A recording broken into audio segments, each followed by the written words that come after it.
From the Bitcoin and Archive, here's a replay from the broader Bitcoin and Stack. Sometimes that means a past episode, sometimes an interview, and sometimes a guest appearance from another show. The headlines may have moved on, but the Bitcoin signal, market context, and practical lessons still hold up. If it's useful, it belongs back in the feed. Here's today's selection from the Bitcoin and Archive.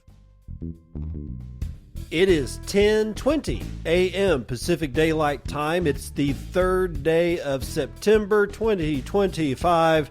This is episode 1060 of Bitcoin, and it's Cathedral 5.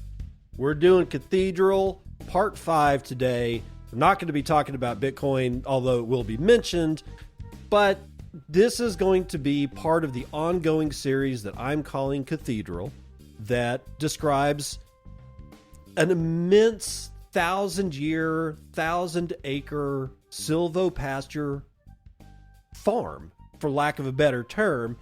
If you have not listened to any of the other Cathedral parts, then this is really not going to make a lot of sense to you. It can stand alone because we are going to be talking about biology today. We're going to be talking about specifically microbiology in the soil and on the plants and shrubs and trees and grass and forbs and legumes and all the other little plants that are going on.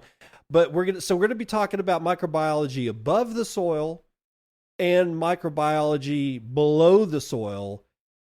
Specifically, though, to get even more specific, we're going to be talking about biology that we add to the soil. And I know we've already talked about how cows, and ruminants and all these other little critters, that they're definitely adding to the microbiological component of the soil.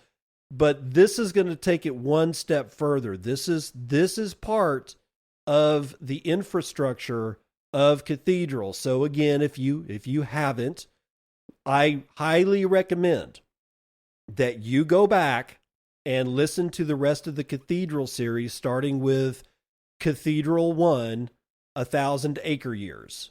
So that's the name of it. That's where it starts. And then Cathedral 2 builds on it, 3, and then 4, and then now we're at 5. And this is the outline that I have for you guys today is pretty immense. Is probably going to take longer than an hour to do. I'm not going to split this episode up. I'm just not. I want all of these together. I don't want a part 5A and a part 5B. So let's go ahead and start treading that water. But first, I think it's important that we talk about the Circle P. My Circle P vendor of the day is Soap Miner. You can find the best soap, not good soap, not high quality soap, not that it's, it's handmade, but not handmade soap. I'm talking about the best soap I've ever used. I've been alive for longer than, a good, getting on a handful of decades here. I know soap. I've been using soap since I was a kid. I've never found soap like this before. This soap is the best soap in the business. Soapminer.com. Soap miner, as in mining soap out of the ground. Soapminer.com has the very best handmade 100% beef tallow soap. It is amazing. These bars, if you take care of them, these bars of soap last forever. Make sure that they don't sit in water. All right, that's the best way that you can destroy a good bar of soap really quickly. You want to make sure that it is not sitting in a pool of water. And that goes for all soap, really. But this soap, this is special soap. And he only takes Bitcoin for it. So if you want to buy this soap, you're going to go to soapminer.com. You're going to use the coupon code Bitcoin and in the coupon code spot that he allows for. And you're going to get 10% off of your purchase, bro. Buy the best soap in the business from soapminer.com. That's soapminer.com. It'll get you nice and clean. All right. Let's start off doing this. Okay. Here we are coming into Cathedral 5. And I want to make sure that everybody understands that we're talking about brewing biology today. We're literally going to brew biology, and we're going to apply it, and we're going to talk about what's going on with it. Why are we doing it? Why do we care?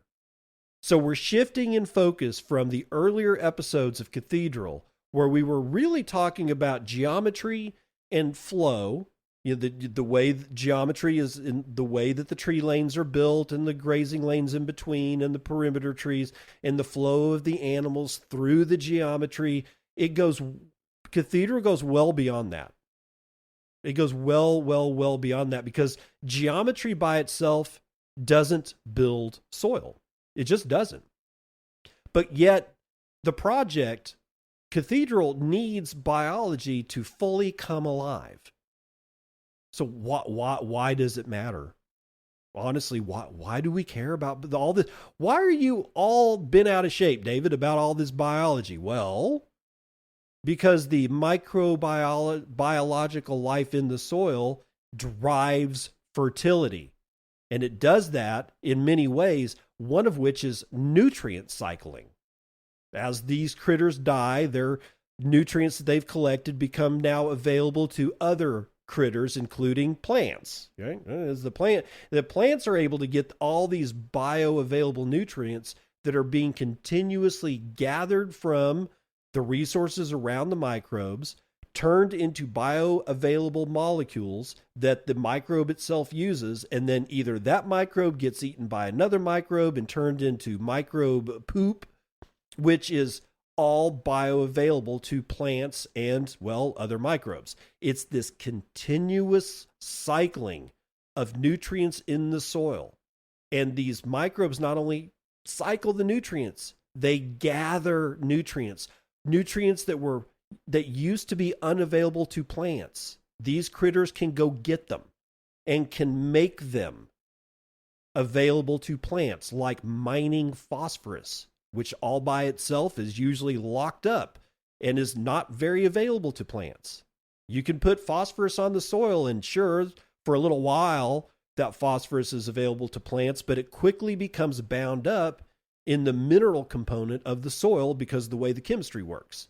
So you can just keep on putting on phosphorus, and unless you've got microbiology in the soil that's going to be able to mine that phosphorus continually out and turn it into something actually useful, well then, ladies and gentlemen, you can forget about it. It's just not going to be available to the plants.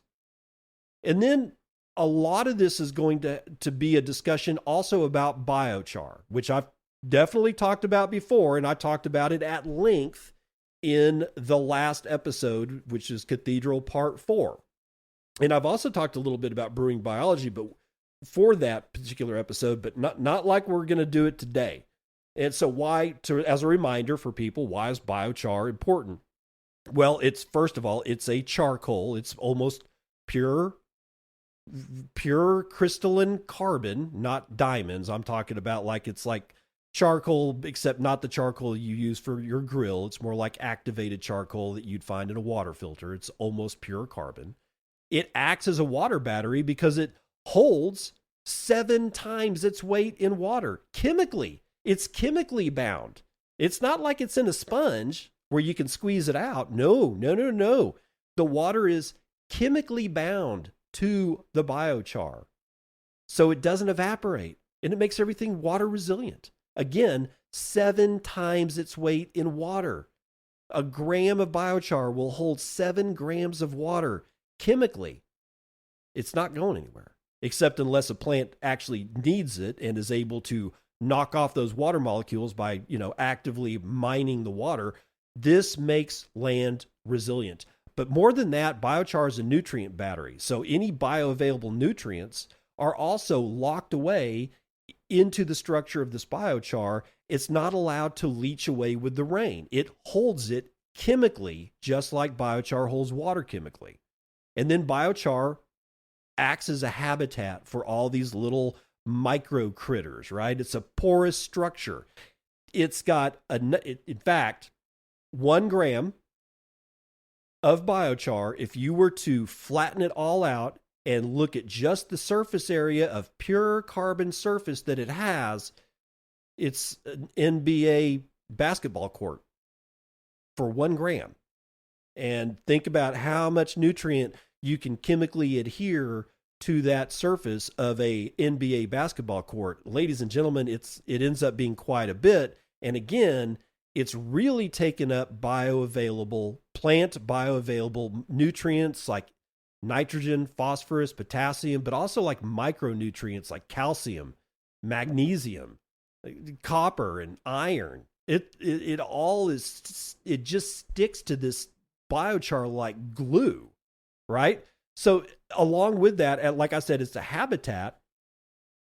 It forms apartment buildings, that same surface area that collects the water and all these nutrients. If you fold it back up, you end up with, it literally looks like an apartment building for microbes like bacteria, protozoa, nematodes. Well, no, nematodes are a little large for it, but fungi. It all hangs out in there where they're safe from predators. And like I kind of described, in last week's show, is kind of like a coral reef. It literally emits new life. It's like families of people that live in an apartment building, and then but they keep having children. They're not like one and done, two and done, three and done. No, they keep generating new progeny, and it just spills out of the coral reef and it gets into the soil, and it makes everything better because it's actually functioning as a habitat. And together, the microbes and the biochar turn these static structures that is Cathedral into living resilience. So, brewing this biology. We're going to talk about brewing biology. We really need to talk about how it's applied. How do I get the biology there? Now, if you were here for last week, you're going, well, you already told us about this. No, I told you about how to do part of it. Now, this is the rest of the story, and it's a much longer story. We have a dual delivery system that I want to talk about. There's going to be the top-down application of this brewed biology, like we spray the foliage of the plants and the grasses and the forbs and the legumes, but also the black walnut trees, the black locust trees, the honey locust trees, and all the hedgerows and anything else that we, if it's got a leaf, it's getting this foliar application thrown on it. But we're not done. We're not done. We're going to have a bottom-up approach inside the soil, the subsoil. We're going to be working that as well, and the top-down and the bottom-up delivery systems are going to work together, because in the end, the biology that we're laying down is not what you would consider farm inputs, right? They're not like, what's an input? Fertilizer. I go buy, a truckload of fertilizer for my 1,000-acre farm. I'm growing wheat. It's mined somewhere else, or it's produced. It's not mined. It's actually produced. It's produced somewhere else. It comes in bags. They deliver it on a truck, and then I put it on my tractor and in bin and either broadcast it or liquid apply it. It's an input. I have to pay for it, and it comes from somewhere off farm. What I'm talking about today is not really as much of an input as much as it is infrastructure.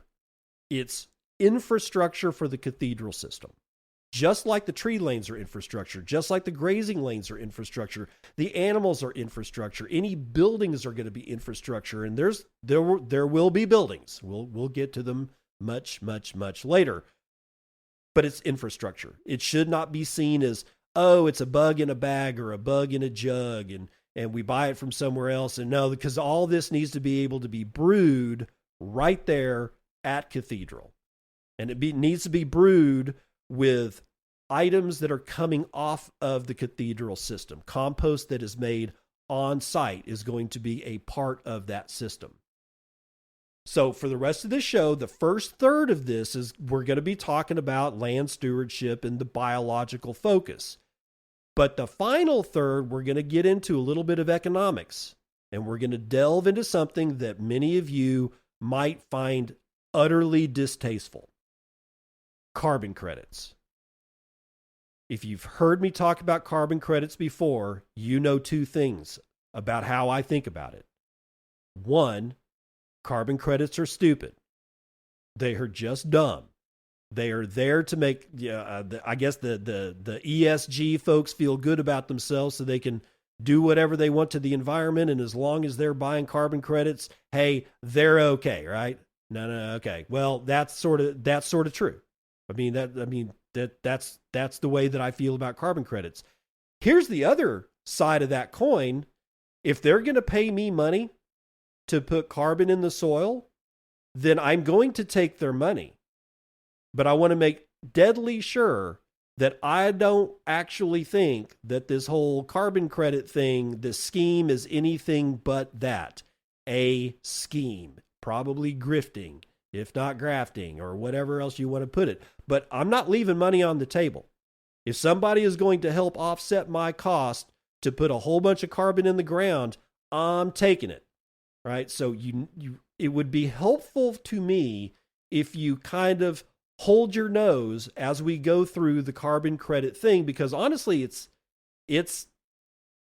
not integral. It's not a make it or break it kind of thing for Cathedral, but it would seriously help a lot of people who are trying to combat this, and we'll get into that. Just saying, I need you to buckle up, because if you thought Cathedral was alive before, honey, you ain't seen nothing yet. Let's redefine our inputs first. I just briefly touched on inputs like fertilizer. Fertilizer is consumed. You go and you buy it. You go to your farm store, your ranch store. You tell them you need, 250 pounds of nitrogen per acre, and you've got 1,000 acres, so you're going to end up putting on 250,000 pounds of nitrogen to grow wheat or oats or whatever it is that you're going to do. 250,000 pounds is a lot of money to cut a check for. Fertilizer costs have gone up, but microbes persist. And not only do they persist, they amplify. They amplify themselves. And when they amplify themselves, by definition, they amplify everything that they do. That's what we're getting at. We need to be looking at deleting our inputs, the amount of money that we pay somebody else to bring something that's not on our farm to our farm, or the silvopasture or ranch or whatever it is that you're whatever way you're thinking about this. Instead of paying money going out and objects coming in, we need to make sure that money, at least as little as money as possible, goes out, and as much of our raw materials that we need to be working with are built on farm. That is a paradigm shift from the way that we do any kind of agriculture that any of us are actually used to, right? And then, so that's the microbe part, as like, we need to redefine that as an input, but we also need to redefine an input of biochar. Okay, that doesn't wash away. That's not like I go and buy however many pounds of phosphorus I would need to charge the soil on 1,000 acres. I think it's like, I want to say it's something like 50 pounds per acre, which is, 1,000 acres. That's still a lot of weight. That's still a lot of money. It's still a lot of application. Biochar doesn't wash away. And if it gets a hold of bioavailable phosphorus, it's going to stick to that biochar, and it's just not going to leave your farm. It's just not. It all becomes part of the soil matrix. The biochar, the microbes that are living inside of it, on it, around it, came from it, whatever. And it's the compost tea. That's where we're going to get the biology from. That's how we're going to do our first amplification step of this particular input that we are going to be looking at as the microbiology of the soil. So microbes reproduce, and thank God for the biochar, because they have an apartment to have sex in and raise their children and then kick their ass out when they're done. But it allows them to regulate and defend themselves once they're established. So they don't go away unless you do something to your soil that kills them, like put on herbicide, pesticides, and fungicides, and all the rest of the inputs that we put on conventional farm fields. If you don't do that, these things never leave. They just reproduce. The population gets larger and larger and larger. Some of these microbes, like fungi, you may ask, well, what do they do? What are they doing? Now, I've covered this in some of the other Cathedral stuff, but for backgrounder, fungi. These things produce organic acids that mineralize nutrients by dissolving rock. They get next to, like, let's say a phosphorus or a phosphate bearing rock, but the phosphate's all bound up in the matrix of the rock.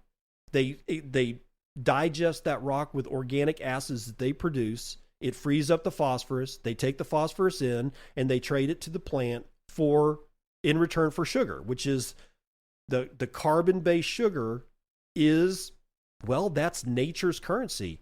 And by the way, that currency is built like Bitcoin on proof of work. It takes work to manufacture sugar. You have to pack energy into those carbon bonds. It is a perfect monetary exchange mechanism for nature. And that's exactly what fungi do. They dissolve rock, they harvest the nutrients out of it, they trade like things like phosphorus and other trace elements for the sugar. Bacteria, them sons of bitches take nitrogen from the air, of which is like, nitrogen is like 72% of our atmosphere. 72% of every breath you take is nitrogen, yet it's plant unavailable. But bacteria in the soil, they fix that nitrogen, which means they make it available. They make that nitrogen from the atmosphere available to the plants. They also help solubilize things like phosphorus. That enables plants to uptake phosphorus. They produce plant hormones, by the way, and those hormones can trigger immune responses in plants. That it makes the plant stronger. Some of these bacteria not only give them the nitrogen they need, they produce hormones that accelerate a plant's immune systems. Then we've got this stuff called actinomycetes. They break down very complex organic molecules like lignin and chitin, and they recycle that carbon into more usable forms in the soil. Lignin is part of wood. Chitin, by the way, is the shell of all insects and crustaceans in the ocean, like lobsters. That shell is made out of a polysaccharide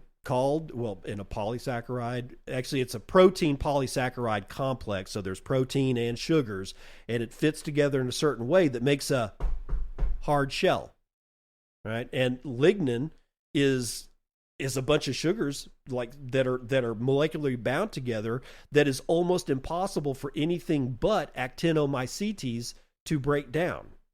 It's amazing. That's how one of the ways that we've come to find, well, it's one of the ways that wood breaks down fully in the soil. Without fungi and things like actinomycetes, we'd be buried in dead wood. We just would. And then there's things like protozoa. That's part of the microbe set here. They graze on the bacteria.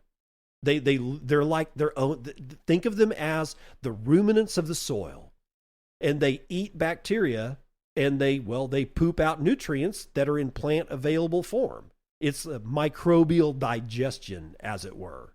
And then we have, getting up into like the little bit bigger scale, nematodes. These regulate microbial populations by essentially eating them. They're also sort of like grazers, but nematodes can be more like predators. They can go after larger things like protozoa. And they cycle nitrogen and other micro and macronutrients back into the soil. So this is part of the cycling. Everything is cycling here. And it's fungi and bacteria, actinomycetes and protozoa and nematodes. And they're all in the soil, and there's more, much more. We just don't have time to hit them all. But I want to talk a little bit about, just a little bit here, I want to make mention of this thing called endophytes. Bacteria, fungi, things like actinomycetes, they not only exist in the soil, they exist inside trees, bushes, shrubs, plants, grasses, forbs, legumes. They also exist inside of us.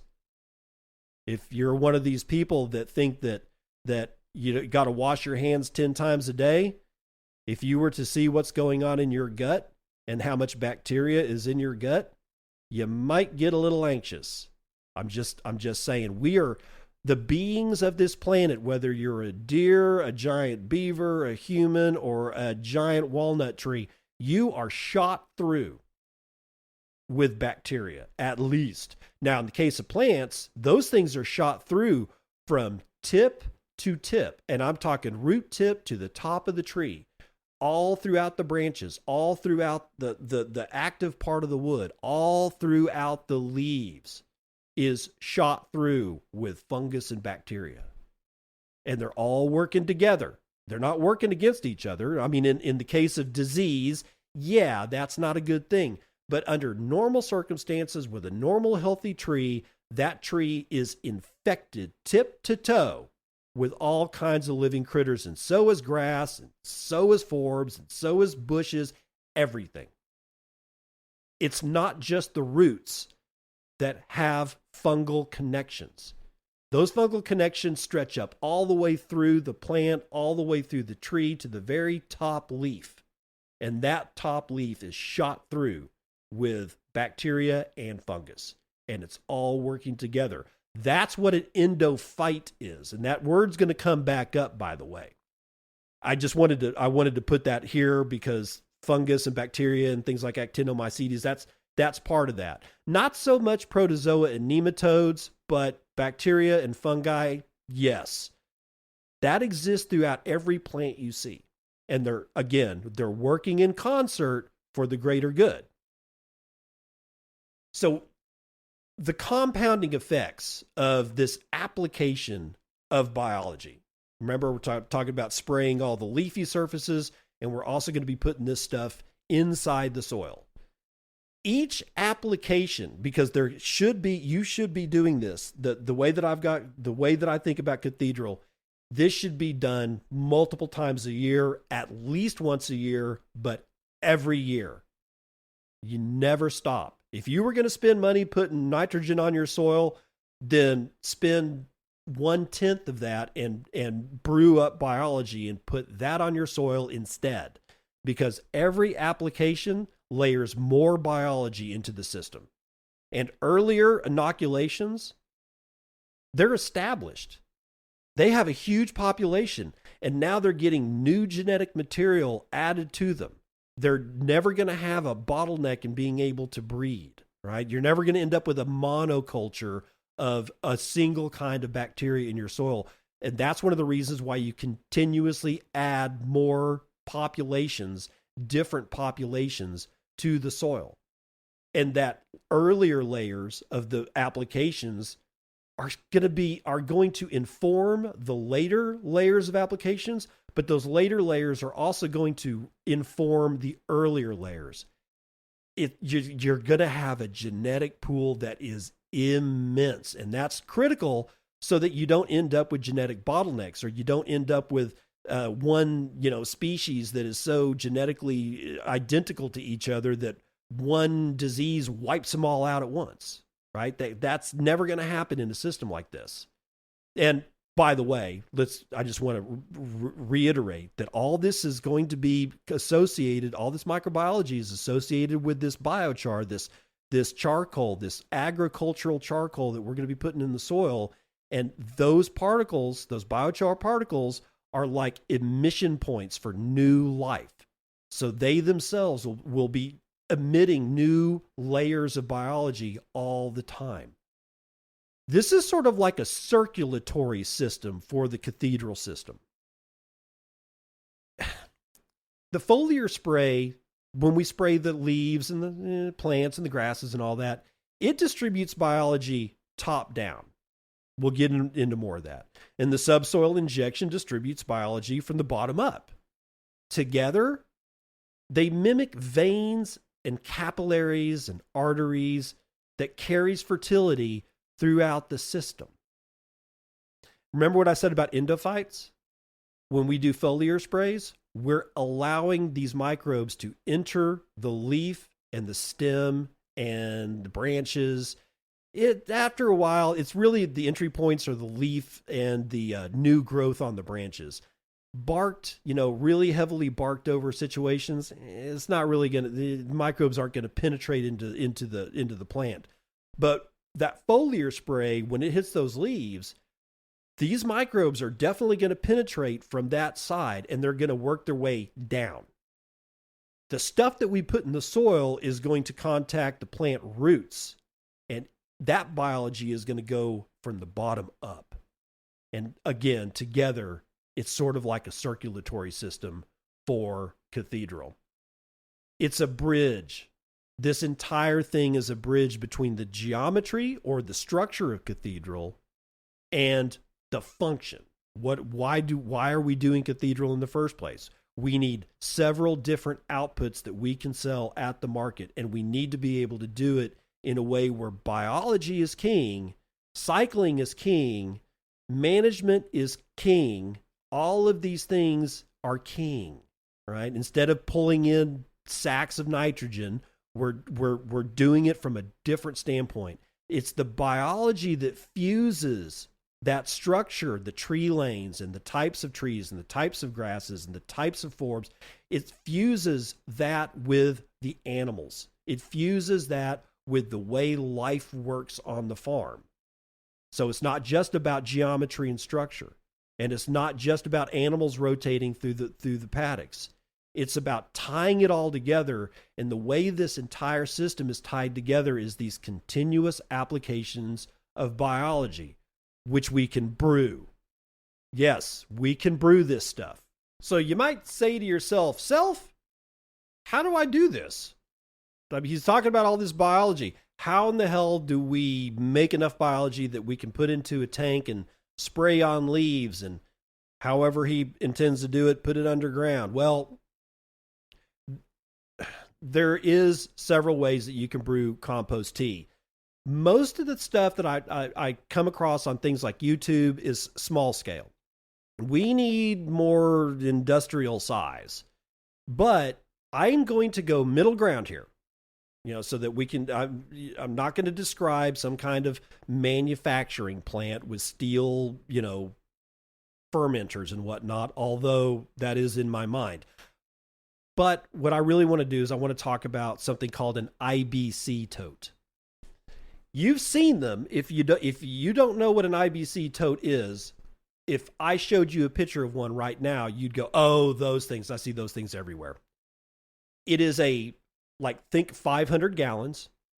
Right? So it's a cube of plastic, and it's got a spigot on the bottom, and it's a big spigot because it's, this thing's holding like 500 gallons of liquid.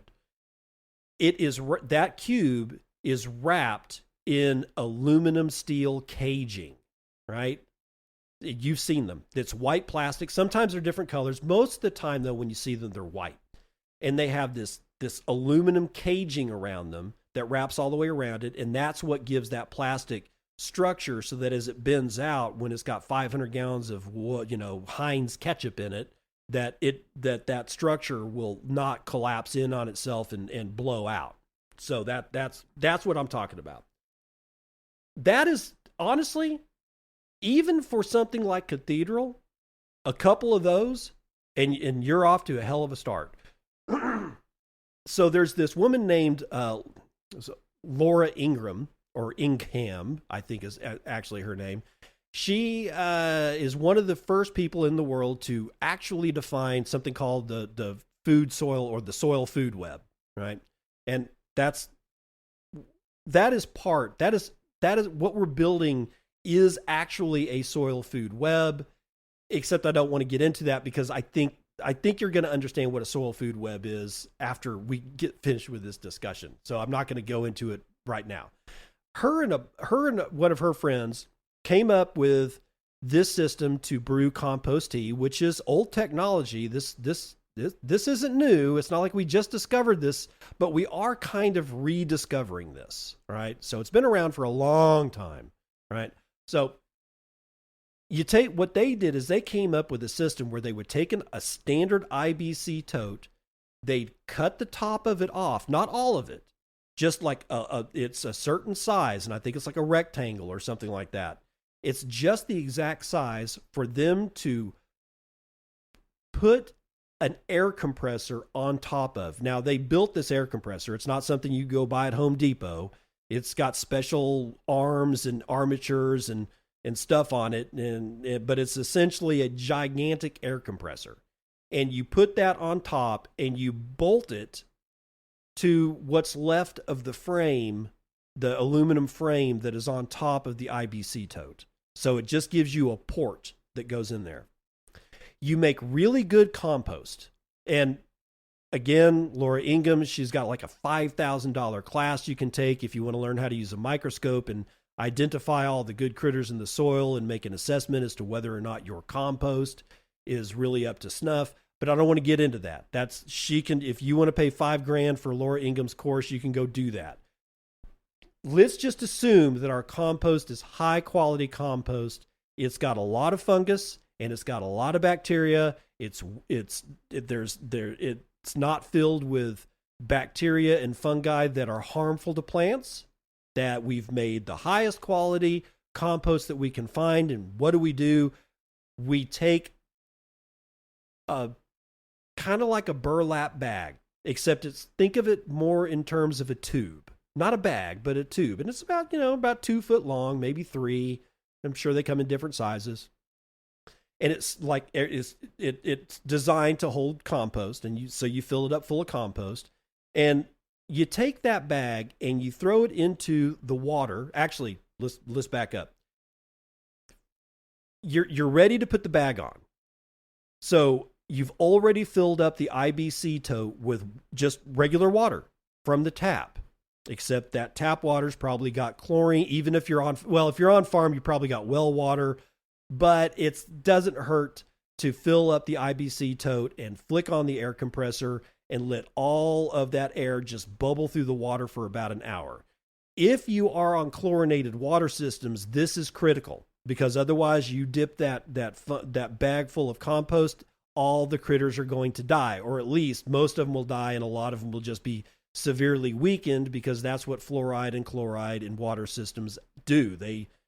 They're not good for life, and that's why they feed it to us, I guess. Whatever. That's a tinfoil hattery right there. Although I don't think fluoride should be in water. That's just me though. That will boil out the chlorine and the fluorine because that's part of the halogen family. Those gases are so volatile that if they get exposed to any amount of oxygen whatsoever, like you're bubbling it through air through chlorinated water, that goes away literally within an hour. So after you've got all the water bubbled for about an hour, you shut this thing off. You put the bag of compost into the water and let it fill up, and then you hook it to one of the bottom ports of this air compressor. You can, again, there's more than one way to skin a cat, but this is for Cathedral, so we need some tonnage here. We need some good volume. You tie the top of that bag. There's a pipe that goes into the bag, and then it's got drawstrings, and you tie it around that pipe, and it doesn't come off. Just trust me. That pipe goes down into all the way to the bottom of that bag of compost. And it's got little holes in it and air comes out of it.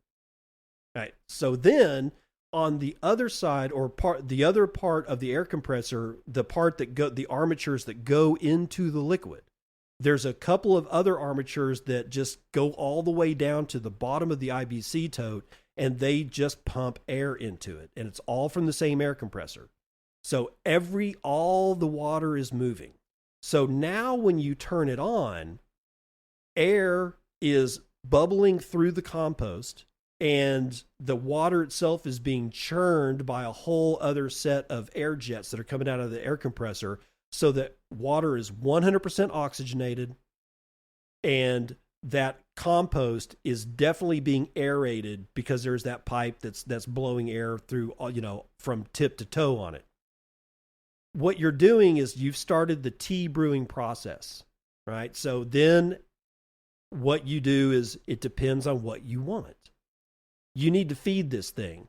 And this, generally speaking, this tea process, for Laura Ingham's tea process, anywhere between 1 and 3 days that you just leave this thing on, and you cannot turn it off, because the life in that water will just gobble up every molecule of oxygen, and it will turn anaerobic, and then everything starts dying. So that's one of the other reasons we've got air being pumped into this thing. If you feed it with molasses, let's say, like agricultural molasses, you will get more bacteria than fungus. If instead you feed it with humic acid or kelp or, I don't know, fish emulsion, you will get more fungus than bacteria. So right there is the basis for what effect do we want? What kind of bacteria do we want in there? What else can we adjust for our purposes? So the way that I would do it with Cathedral is that I would come at it from the standpoint that I want to start with a fungally dominated compost tea. Like for 2 days, I feed it nothing but fish emulsion and humic acid and fulvic acid and kelp, and I really don't feed the bacteria that much. I'm really concentrated on the fungus because I want a lot of fungus in the soil. I want a lot of fungus being able to cling to the leaves and the branches of all the trees and the shrubs and the grasses and whatnot. But I don't want it to be all fungus, because I need other critters in there. I need diversity. I need niches to be filled. What a fungus doesn't do, a bacteria does. And what a bacteria doesn't do, another kind of fungus will do. So I start by just wanting to brew a fungally dominated compost tea first. Then I might start adding bacterial inoculants later in that brew process so that I avoid competition for the fungus. By sequencing, I can ensure a balance and effectiveness to the tea that I'm brewing. I can use automation and control to do this too. Dosing pumps can regulate the food inputs, like how much molasses, when do you feed it molasses, and the humic acid and the fish slurry. Dosing pumps will do that. Sensors can monitor pH, temperature, oxygenation. Automation stabilizes these conditions. I can program all of this too, by the way. I can have it set on a program if I wanted to, probably through an Arduino or a Raspberry Pi or something like that. That's where that gets a little bit more technical, but this can be automated. You don't have to stand there for 3 days or set your timer. You can, if you want to wake up at 2 a.m. and make sure that you add some more humic acid, but we could build a system with dosing pumps, with sensors, make sure that pH doesn't get all out of whack, and then readjust it with dosing pumps with like maybe acetic acid or even lye or something like that will adjust the pH up and down. So once we have this brewed, this is when we start being able to do the applications. And I want to start from the bottom up. All right. Well, actually, I take that back. I want to say one more thing. I'm not going to be just brewing this in water. After this is all said and done, like I've got a good brew, I'm just about to start dosing it with a different kind of bacteria set. Like I said, start with fungal dominated. And then right before I start putting in other stuff, I put in a whole bunch of very finely ground biochar, to the point that it's almost a slurry. Still liquid enough that air can bubble into it, still liquid enough that it can move around, but it's going to have a lot of biochar in it. to the point that it will make it a little, you would actually look in the bubbling chamber and say, that looks viscous. That's starting to look more like maple syrup in the way that it flows, right? That's what I'm looking for. Leave that in there for a couple, for maybe like 30 minutes to an hour, and then start dosing with different bacterial inoculants depending on what it is that I want to do. This way, all of these critters that I'm brewing are not just staying in the water.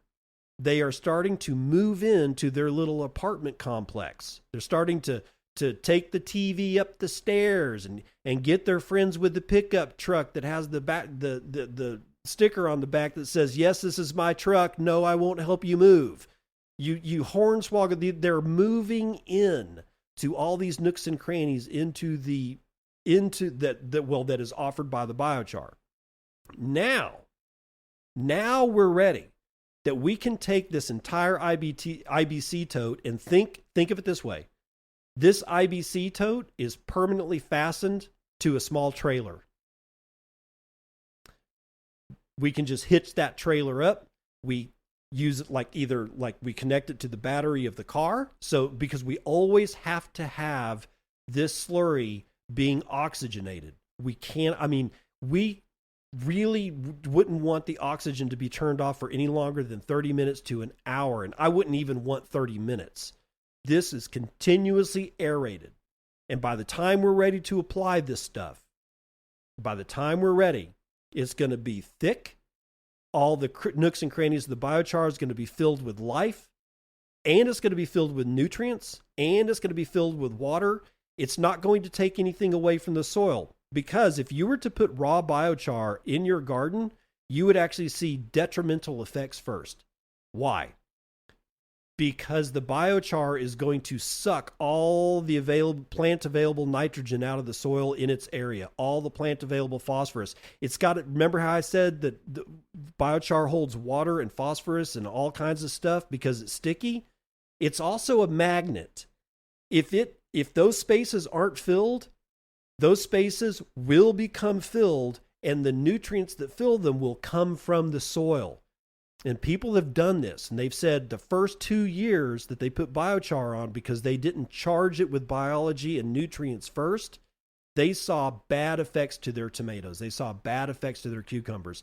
That's why we're doing this now.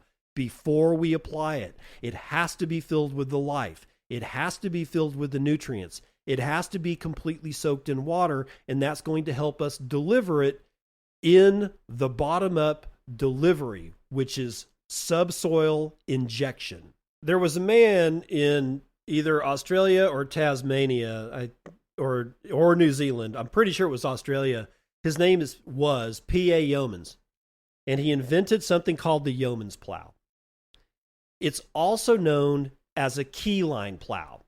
And this is the way that I envision subsoil injection of this life-containing biochar slurry into the soil. We need to get it down deep. Last episode of Cathedral, we talked about the life raft and putting down like biochar in front of the cows and letting them step on it. Honey, it's not going to get down any more than an inch, but it will have soil contact. Yes, it will. It's definitely going to help, and it's going to soak up it will actually become inoculated by the cow poop. So by the time the chickens get to it, and again, if you don't know what I'm talking about, this is Cathedral 4, a subtitle Life Raft. I go through it at length. All right, so if you haven't listened to it, go listen to that. So yes, and continual applications are always going to help. But what about this? What about the soil, 8 inches down, 12 inches down, 16 inches down, 3 feet down? We have done an immense job of destroying our soils in Europe, in Africa, in Australia, in America, South America, you name it, because of conventional ag. Because in this particular case, specifically because of plowing, because the carbon the carbon content in soils of the like let's just take North America, what would become the United States back when there ain't nothing but Native Americans and buffalo and wild giant beavers and giant elk and cave-faced bears and all that, whatever, all that stuff. The it's been theorized that the carbon percentage of carbon in the soils in the Great Plains was approaching somewhere around 15%. I think it was probably more. Right now, we're lucky to get 1%. Some farms report half of 1% of carbon in their soil at depth. Not just the surface, at depth. Why? That carbon, as long as it's not exposed to oxygen in the soil, it stays there. It doesn't leave. It doesn't turn into CO2 and off gas into the atmosphere. Until you put a plow on it and you turn that soil over and expose it to the oxygen, you can't see it. But envision this: a tractor pulling a plow and flipping 12 inches of oil over on itself to create furrows. You might as that right behind that, from a chemical standpoint, it might as well be on fire. You can't see the flames, but they're there, because the oxygen in the atmosphere is fiercely and quickly combining with the carbon that's in the soil to produce CO2. It is combustion.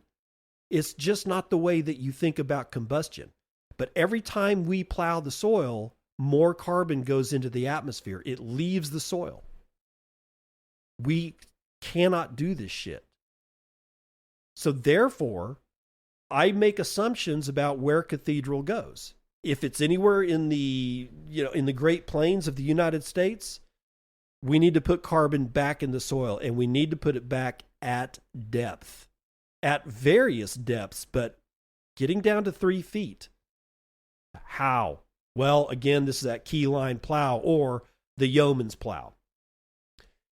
You get a tractor and you hitch up a yeoman's plow to it. The yeoman's plow can have 1, 2, I've seen them with 3. Hell, I've even seen a yeoman's plow with 5 shanks that go into the ground behind the trail, behind the farm implement that's pulling it. Like, it's the last thing. So just think of these shanks, these steel shanks that just plunge into the ground, right? And it rips about a half inch, because the shank is about a half inch wide. Some are a little wider, but this is going to have to take a lot of stress, right? Because you're dragging it through soil at depth. At the very end of that shank is an inverted boat hull. Just think of a boat. Think of the bow of a ship. Now flip that ship over and take a section of that bow and then weld it to the bottom of the shank that's going into the soil. It's literally a boat hull going through the soil at depth. What does this do? So let's just think 12 inches down, 1 foot. You've got this boat hull thing that's running through the soil. It's not like this. It's not really like the soil just says, "Oh, sure, here, let me split myself for you so you can pass." No. It explodes the soil underneath the ground. It makes lateral fractures. It fractures the soil. And in compacted soil, you want this anyway. And for a little bit, for a little while, those fractures stay intact. Eventually, it'll all collapse back in on itself. But generally speaking, you might think, well, David, you just said if we expose this to air, the carbon's going to go away. Yeah, if you plow it and allow a bunch of surface area for oxygen to get to, then yes. But if you plunge the plow well into the ground and you drag it through the ground and it explodes 12 inches beneath the soil, and the only thing that is exposed is a half-inch crack at the top of the soil, Honey, you're not getting that much oxygen in there. It'll be fine. You'll be fine. We'll all be fine. And it's going to completely decompact that soil. So how does this help us? I mean, let me just back up a little bit. The water infiltration mechanics for your soils, especially in compacted soils, has just changed. If you do this on contour, you drag like three hooks or like three implements behind this yeoman's plow, right? You've got three shanks going into the ground, and they're separated by, I don't know, like let's say 3 to 4 foot away from each other. Like you don't want them really close together. Then if you drag that on contour, if it rains, the water that rolls off is going to contact one of these slits that you've made in the ground, and it's going to go directly 12 inches down. And that water is going to stay on your farm. It's going to stay inside Cathedral.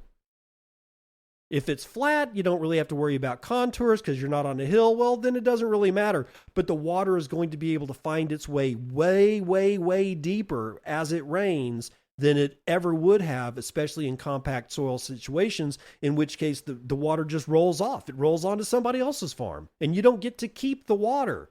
You want the water.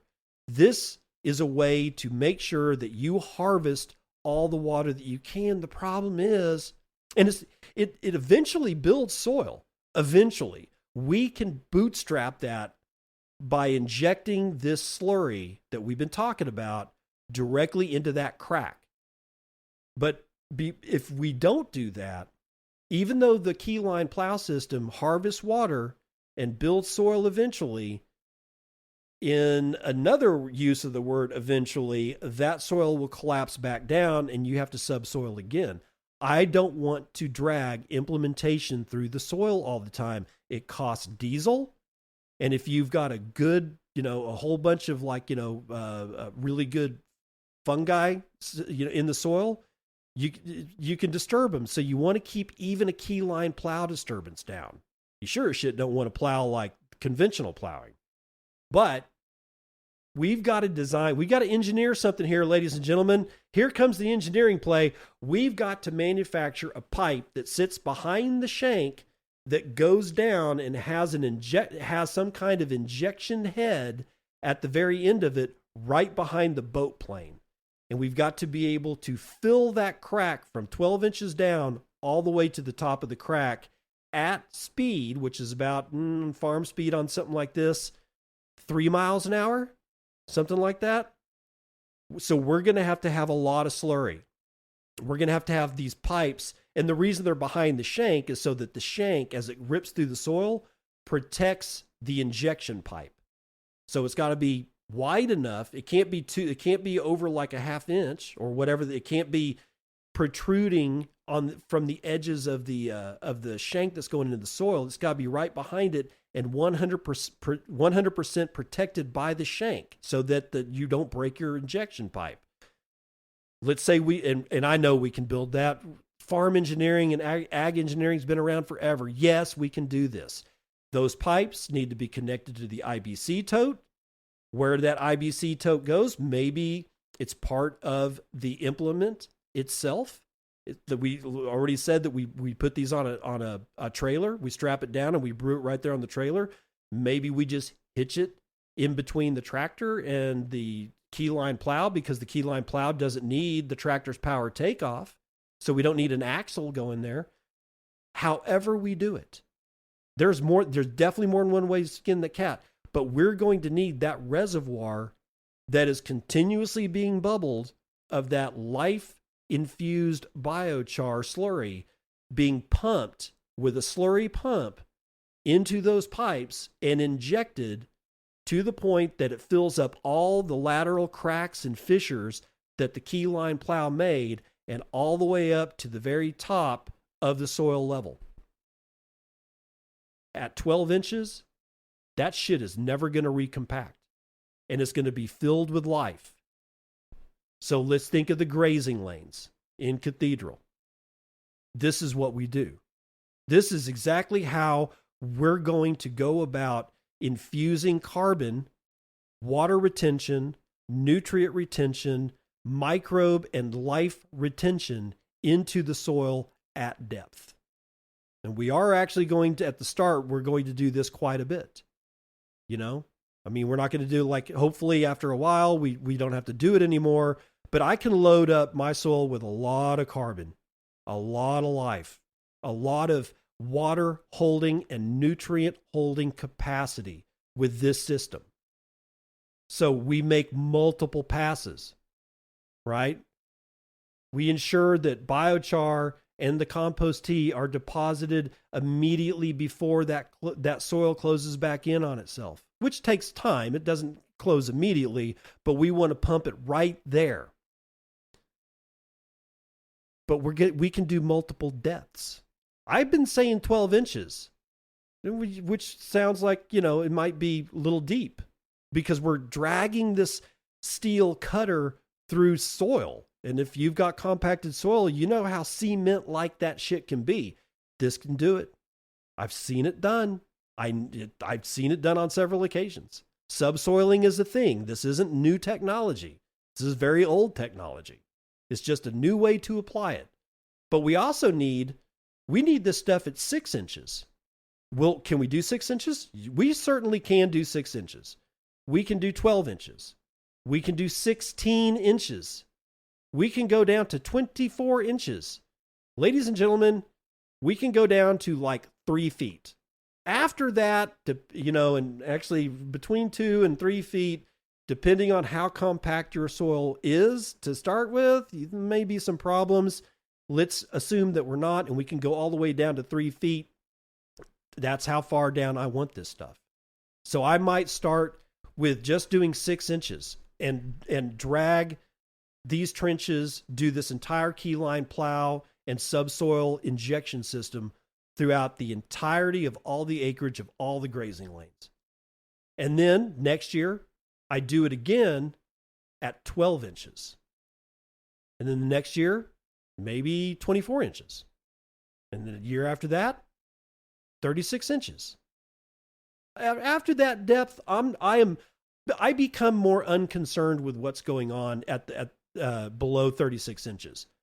But as you can see, we can put a lot of carbon and life, a lot of life, a lot of nutrient retention, a lot of water from 6 inches, actually all the way at the top of the surface, because the cows are walking over, you know, the biochar that we put on that I described in Life Raft, last week's episode of Cathedral. I can go all the way down to 36 inches. I can put a lot of this stuff in there. So as I said, we break up the subsurface layers without disturbing the surface, so we're not really doing anything to the carbon that's already in the soil. And we improve the infiltration and the root penetration at the same time. So it's not just about water infiltration. Since we're breaking up all this compaction, the grass roots, the forb roots, the legume roots, all of a sudden, they're like, holy shit, I can put roots everywhere. I'm not blocked in any direction. And when those plant roots start contacting all that life and all that soil, oh, honey, that's when things start to really fly. And since we've done this all the way down to 36 inches, we've got a lot of room for those roots to flow down.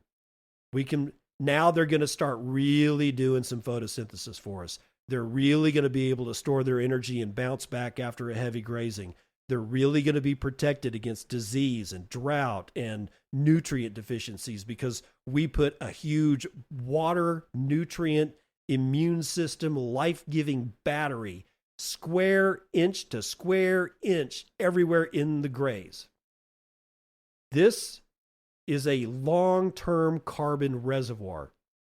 Whole channels of microbiological highways that spread biology beyond the injection line, because it's not just about when that boat hole went through the ground, it not only fractured like everything where the boat hull is being the tip of the keyline plow is exploding the subsurface soil. It's cracking 12 inches, sometimes 24 inches to either side. And all of that's going to be infiltrated with this carbon.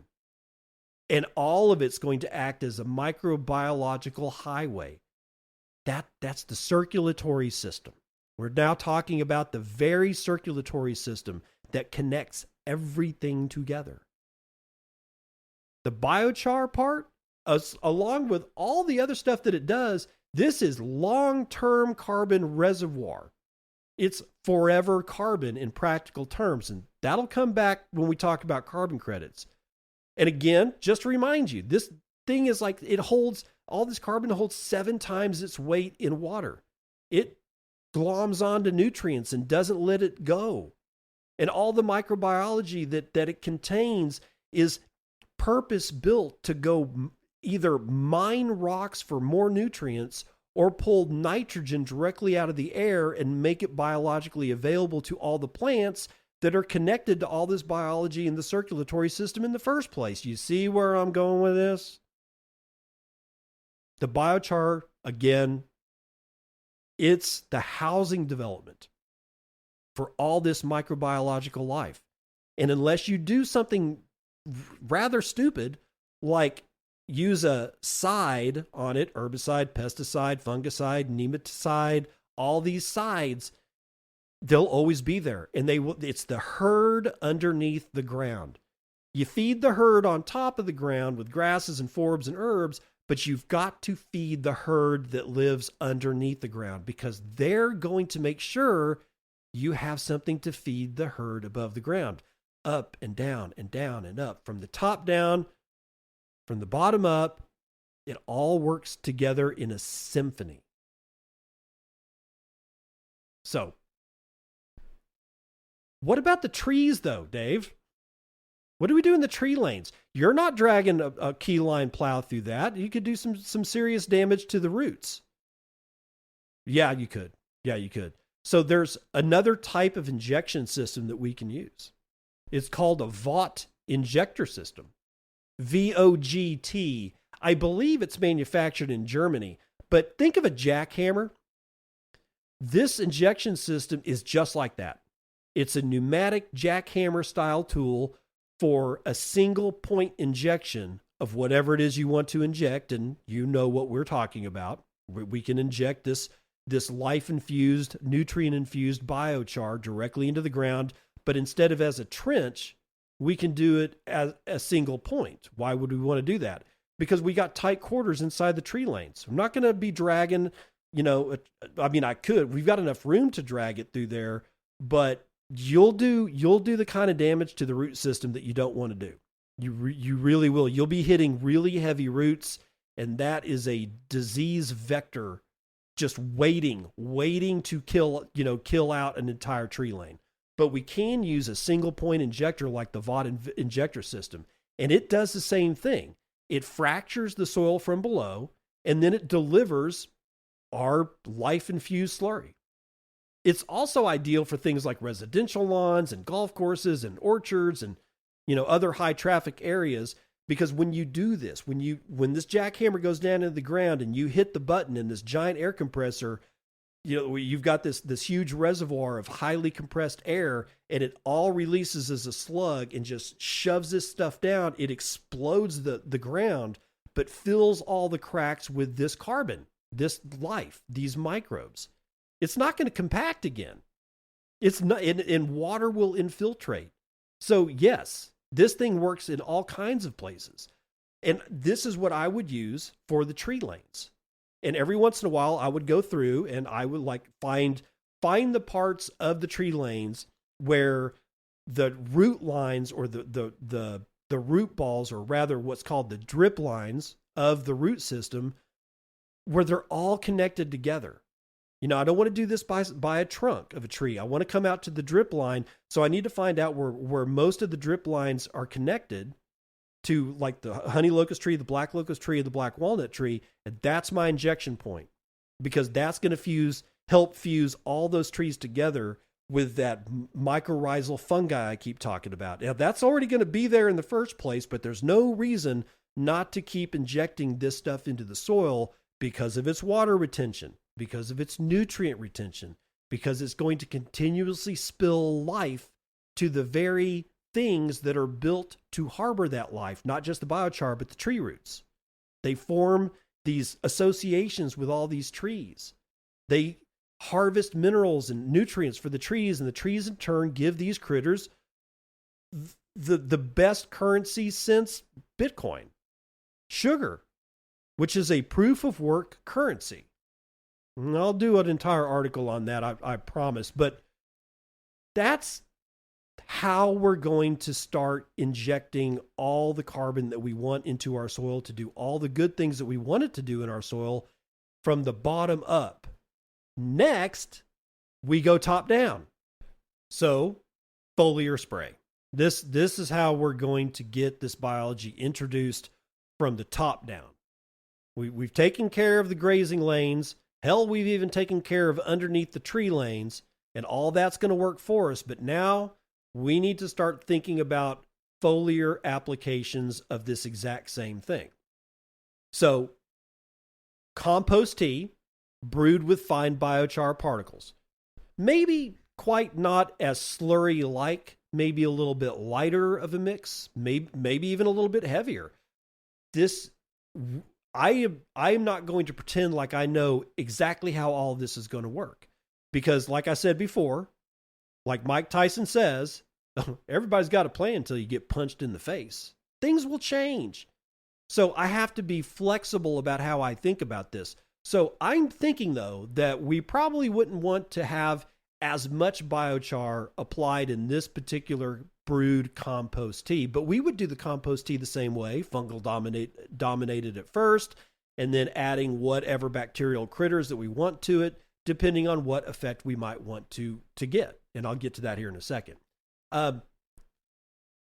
Once we've got it brewed, we need to spray the leaves and the stems with the inoculated biochar. So what are we spraying? First of all, we're going to get a spray rig like we were spraying, applying herbicide to an early crop of GMO corn. It's like it's a trailer that goes behind a tractor, a power takeoff from the back of the tractor, drives an axle, which drives pumps on the sprayer. And as long as you've got a reservoir of whatever the hell it is that you want to spray, well, there you go. Except these sprayer heads are going to have to be able to handle some of this fine particle stuff. So some engineering is going to have to be involved, but I know we can do it. That spray probably be like 30 foot wide. And you just go up and down the lanes, all the grazing lanes, because 30 feet is standard agricultural width. And I've designed the grazing lanes to be 150 foot wide, which is 5 passes with a 30-foot wide combine header, or in this case, a 30-foot wide, I wouldn't do a 30-foot wide keyline plow, but I would definitely do 30-foot wide spray head. And you just spray the grasses. You just spray the forbs. Spray the entire surface area of the grazing lane. That's going to inoculate all of those plants with what it is that we want it to be inoculated with. And we'll get to that in a second. It essentially turns every brand new stem, new growth stem and leaf surface into sites of microbiological colonization. And that sounds bad. It sounds like you're making them all sick. That's how diseases get in. Exactly. But I want to make sure that they're always dosed with something that gets into them that are good, that help fight disease, help fight infection. And more, we know what those things actually are. I need to spray the leaves with good types of fungus, with good types of bacteria. And they will, if they've got long enough contact with that leaf, they will find their way in and they will become endophytes. Remember, I talked about endophytes at the beginning of this episode, or towards the front of this episode. These critters, once their bacteria, as long as they're outside the plant, But the minute they take up residence, long-term residence inside the plant, they are now effectively endophytes. They are endophytic. They are inside, endo, right? So they will do what they do. And in a lot of cases, they're doing all kinds of wonderful stuff. They're doing plant hormone regulation. They're boosting the immune system. And I mean, there's so much stuff we could go through. It's like that's a whole other episode. I'm not going to do that here. But you want this stuff inside the tree. Sure, it's going to get in from the roots.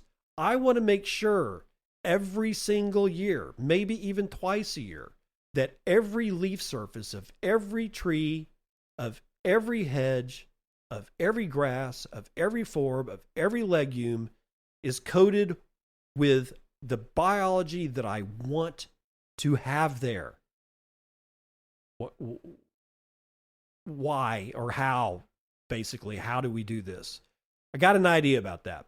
Remember how I said I want a fungally dominated compost tea to begin with before I start adding in other stuff?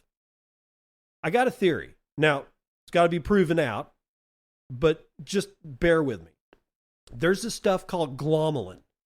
And I don't think I've talked about it in the Cathedral series before, but I've been on several other podcasts talking about soil. I've talked about it there.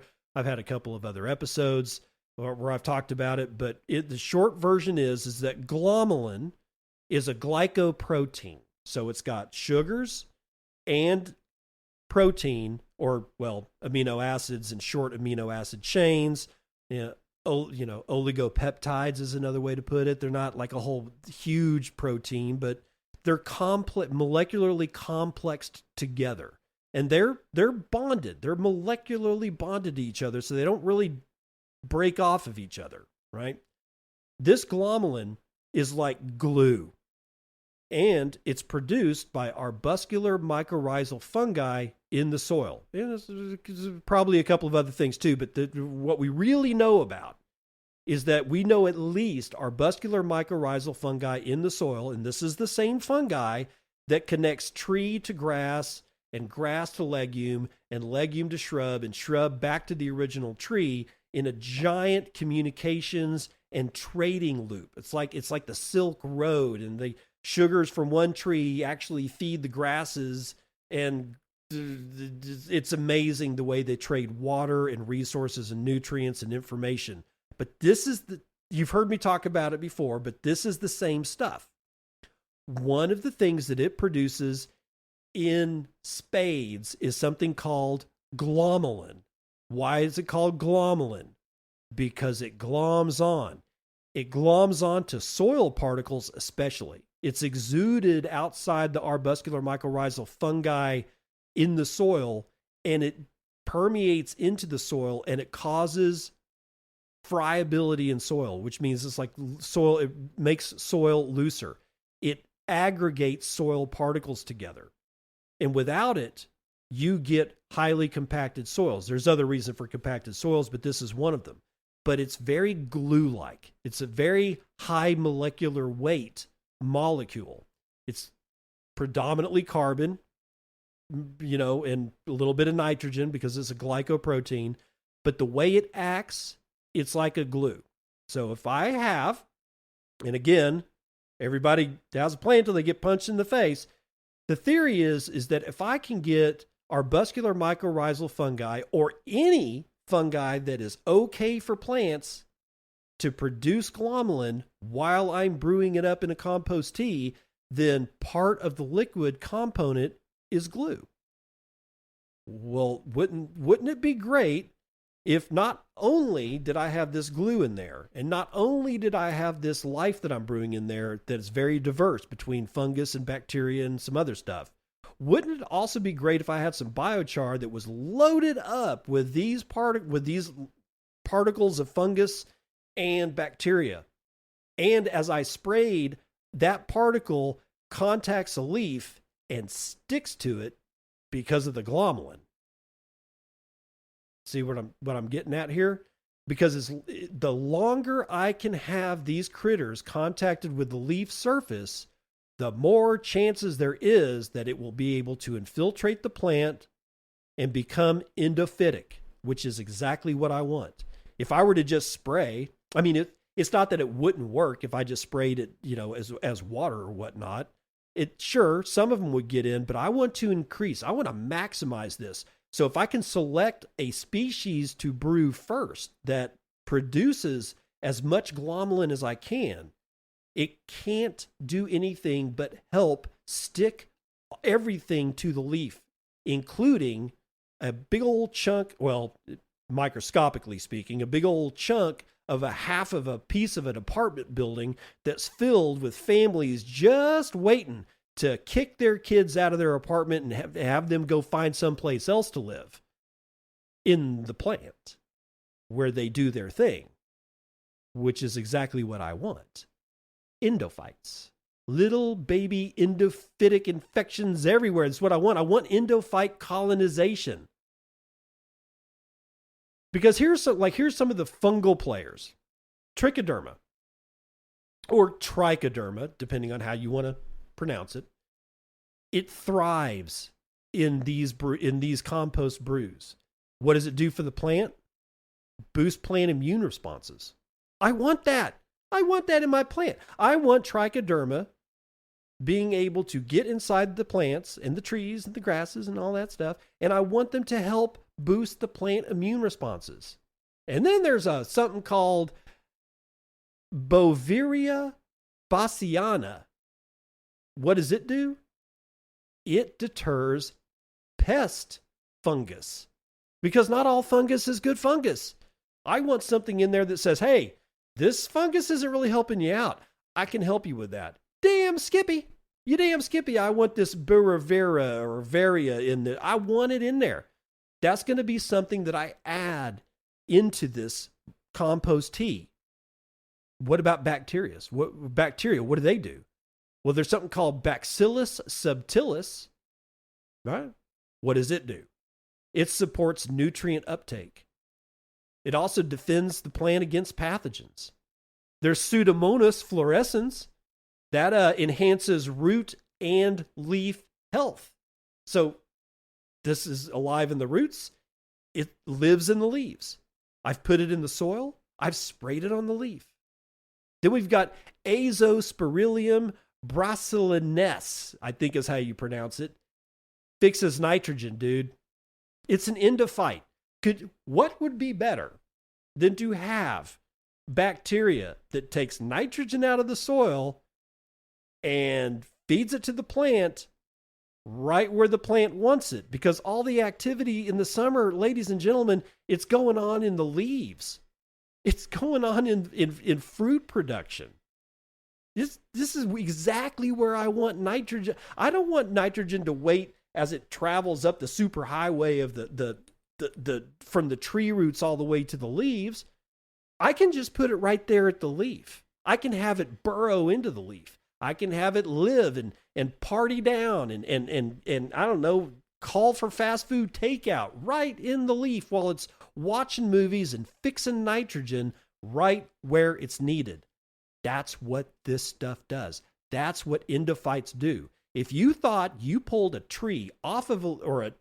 leaf off of a tree and there was nothing but the leaf, you are wrong.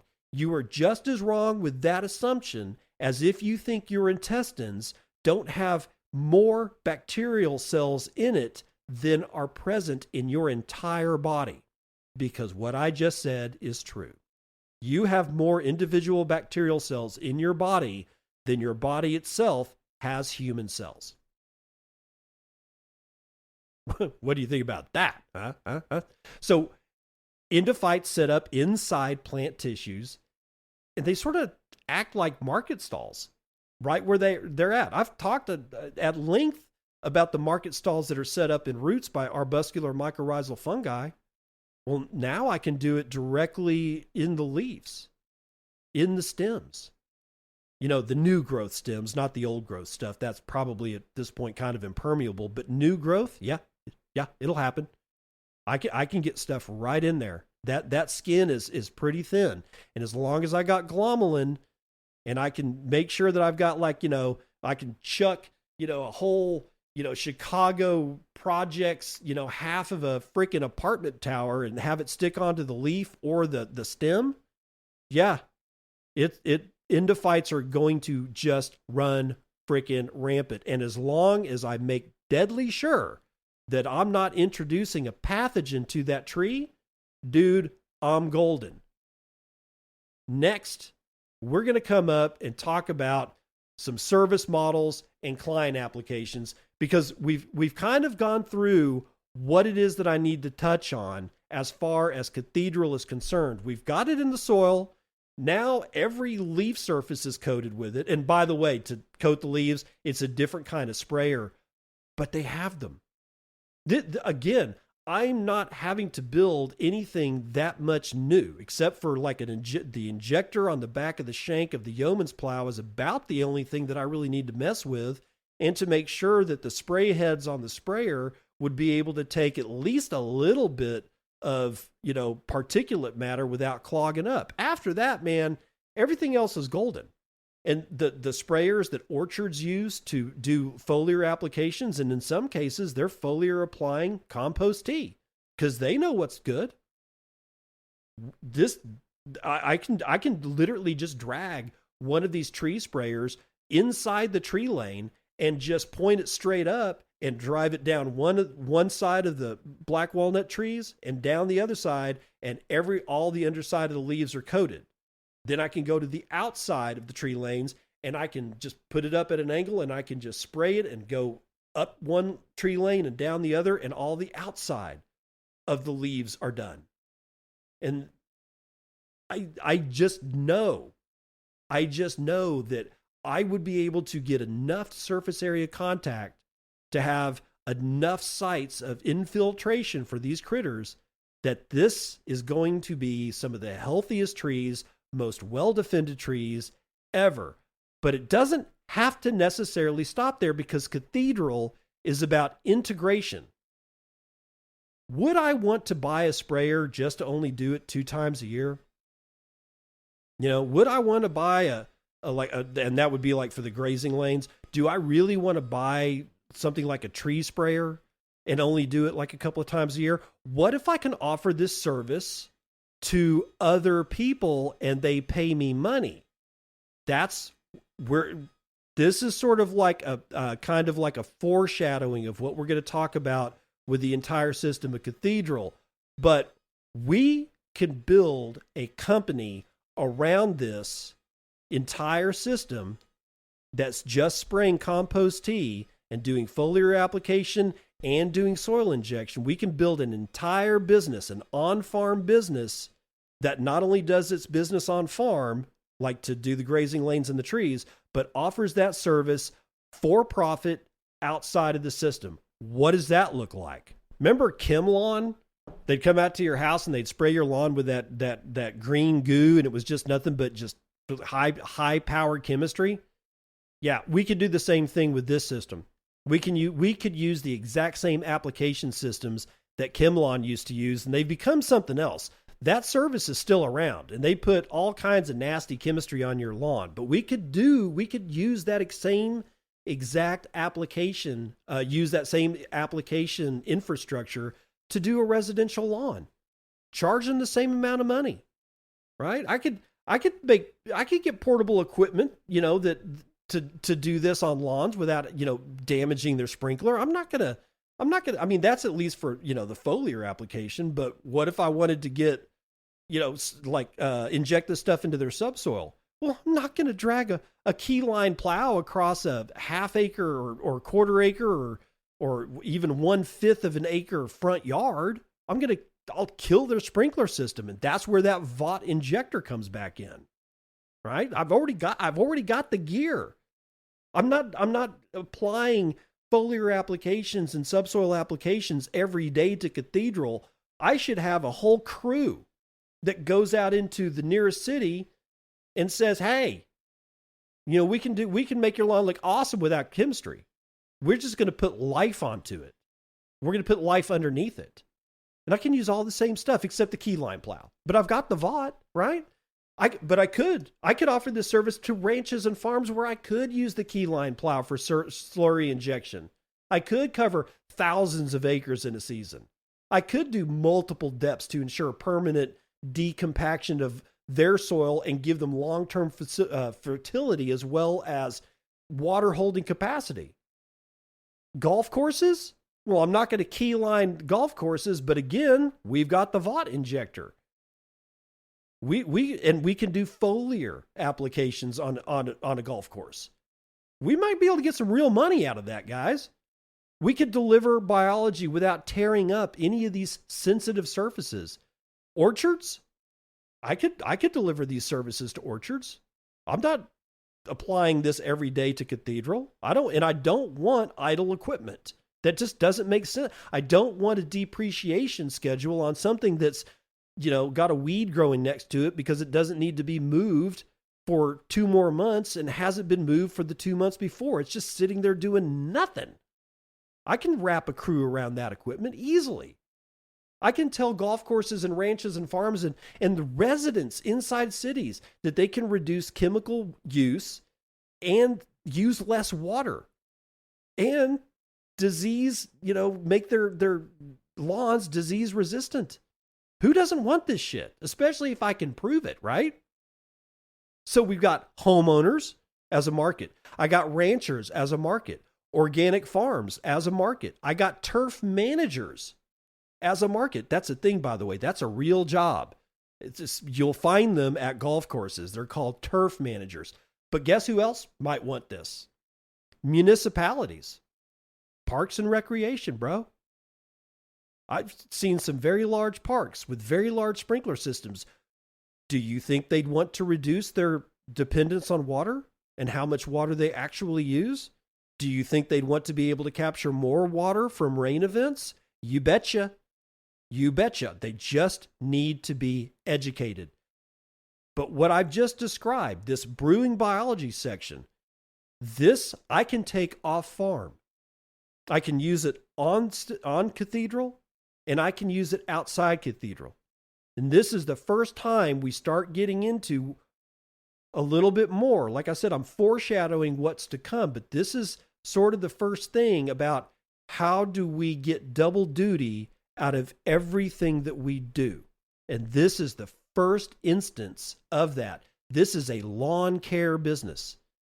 This is a ranch care business. This is a farm care business. This is an orchard care business. It's a municipality parks and recreation contractor. It can make money all year round. Well, maybe not in the winter, but you get what I'm saying. This is the way the Cathedral needs to work. Everything about it needs to do not just its function. It needs to be able to perform another function. It needs to be completely maximized as much as humanly possible, right? How might we get help from world governments? Oh, let's talk about that. They're going to help us build this business. I want to talk to you about integration into, the carbon economy. It's coming, whether you like it or not. It's like AI, like automobiles. It's like the invention of the telephone. Everybody hated it. They were all going to fight against it. It was a terrible idea, and they were going to be able to stop it in its tracks. And guess which one of those technologies got stopped? None. The internet's still here. We've got electricity. We've got telecommunications. We got automobiles. It didn't go away. You could red flag law automobiles all day long, and the writing was on the wall, ladies and gentlemen. This shit was going to happen, and it wasn't ever going to go away.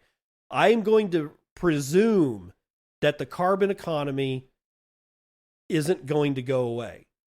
Is it dumb because of the way that it's being introduced? Oh, you betcha. But that doesn't mean I can't make it work for me, because biochar is sequestration of carbon. They want to pump CO2 into the ground. Like that's going to work. No, you need recalcitrant carbon in the ground, ladies and gentlemen. Here, my name's David Bennett. I got this project over here. I can pump hundreds of tons of carbon into the soil, and it will stay there for 10,000 years. You don't think they're not going to love me? Of course they're going to love me, because carbon is 85%, or well, biochar is 85% carbon by weight. No, that's a maximum figure. There's some biochars are less than that, but let's go with 85%. It's essentially permanent storage. Literature ranges its storage, carbon storage inside the soil in a biochar storage, type thing. Literature said anywhere between 1,000 and 10,000 years of stability. I'm going with 10,000. I'm just going to do this. Long enough to matter for any landowner. And it's certainly long enough to matter for any municipality or sovereign government that decides to get into the nonsense, but it doesn't matter. The soil benefits happen regardless of whatever carbon credit accounting you choose to do, or for whatever reason you choose to do it for. Because 1 pound of biochar is about 3.67 pounds of sequestered carbon dioxide, which is going to kill us all.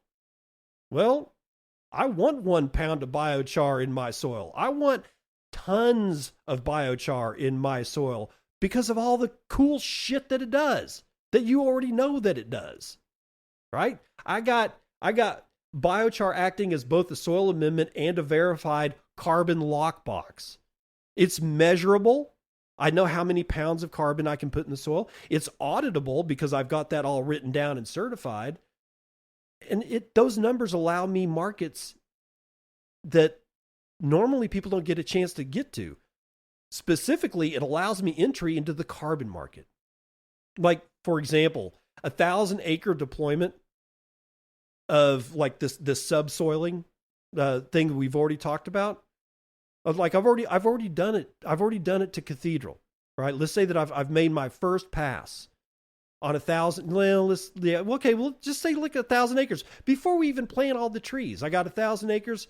The soil's jacked anyway. I'm going to have to do these applications anyway, because I need to put cows on there so I can start making money so that it kickstarts this whole system.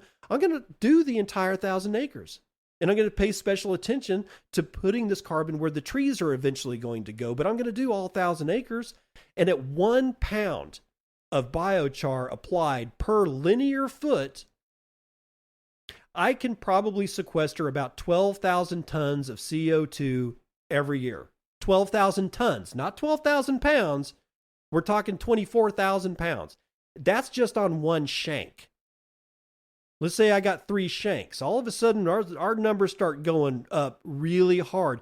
And I honestly believe these numbers are rather low. I think it's a hell of a lot more than 12,000 tons at 1 pound per linear foot on a 1,000-acre deployment, because 1 pound per linear foot isn't enough to fill up all the nooks and crannies of the exploded soil underneath the ground and fill up the half-inch trench left behind. I can put a lot of carbon in the soil, ladies and gentlemen. Multiple passes at different depths compound the carbon tonnage that I can store even further. I got that. If we're charging for services to go do this for, residential places, I can log that carbon onto the books. Carbon credits, they currently trade anywhere between $42 and $100 a ton. If I can sequester 1 ton of CO2 in the form of biochar, right? And remember, 1 gram of biochar is 3.67 grams of CO2. So I don't have to put down that much biochar to do it, right? $40 to $100 per ton is what they're going to cut. I can sell those credits on the market, like I'm selling stock certificates, or I'm selling futures, or I'm selling some weird derivative. That's a lot of money, because 12,000 tons, even though I think those numbers are way low, $500,000 to $700,000 per year of potential revenue. Again, everybody's got a plan until you get punched in the face, but we got to start somewhere. So I'm starting here. $500,000 to $750,000 per year for me to do what I was going to do anyway. Sign me up. I would do this anyway for soil health. But hell, if they're handing out money, I'm not going to leave it on the table. I get a double revenue stream, man. I mean, landowners pay for services like me coming out to their ranch or their park or their lawn or whatever. I get to inoculate, I get to do the resilience and the fertility. And then I log all the carbon that I use, and the carbon markets pay for the carbon stored in those processes. Or I could offer the service for free, or at least at a hell of a discount. I could say, look, this would normally cost you, $150 for me to do. I'm going to do it for $100, just because you're you, and then keep that price. Always have your price at a discount, because I'm going to make up that $50 on the back end anyway when I send my logs in to get them certified, and then basically change those carbon sequestration logs into futures or credits that I can sell on the carbon market. You see how this works? It's doing things twice. It's not doing things twice. It's getting double duty out of something that I do only once. Right? One action, two sources of revenue. That's a fundamental feature of almost everything that I can think of trying to do in Cathedral. That's one of the points of Cathedral. Because carbon credits it's a ledger of ecological work, according to these people, and Bitcoin is a ledger of energy. Both of them convert invisible processes into measurable and tradable assets. And Cathedral sits at the intersection. Biology, energy, and economics all reinforcing one another. Because I'm going to end up talking about that next. Of course, not next, but in the next episode of Cathedral. Because the next episode of Cathedral is going to dive into what I'm calling the carbon group. I'm going to show how biochar production, energy generation, and Bitcoin mining all integrate with, brewing biology, for lack of a better term. So let's close this episode out. I want to ask a couple of questions. I want you to start thinking about these questions as I leave you alone to go on about your hump day this Wednesday. We need a different way to think about inputs. Like I said, bags of fertilizer. What if fertility wasn't something that you bought in a bag?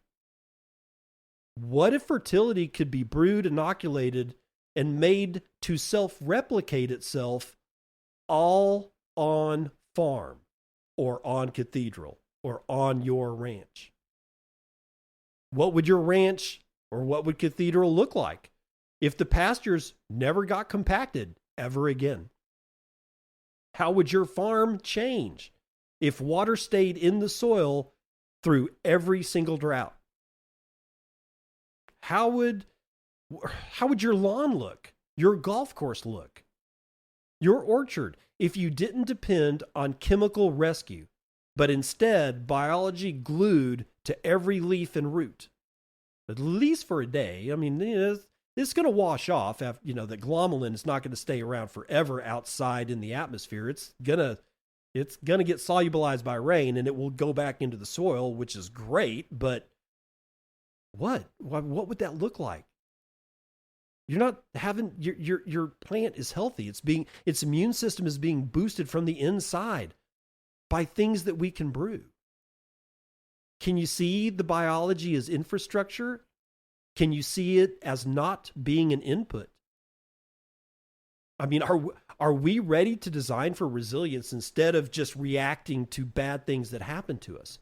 What part of your lawn, your land, your golf course, your ranch, your farm, your orchard, what part of that could be the test bed for something like brewing biology if you did it yourself and you didn't even have to go full hog? You could look for a smaller compost tea brewing system. What part would you test? Right? Every organism, no matter how big or how small, needs some kind of circulation. But it also needs a heart. And that is the next episode. It'll be Cathedral 6, the carbon group, the living heartbeat of energy and carbon. Catch you on the other side. This has been Bitcoin and I'm your host, David Bennett. I hope you enjoyed today's episode and hope to see you again real soon. Have a great day.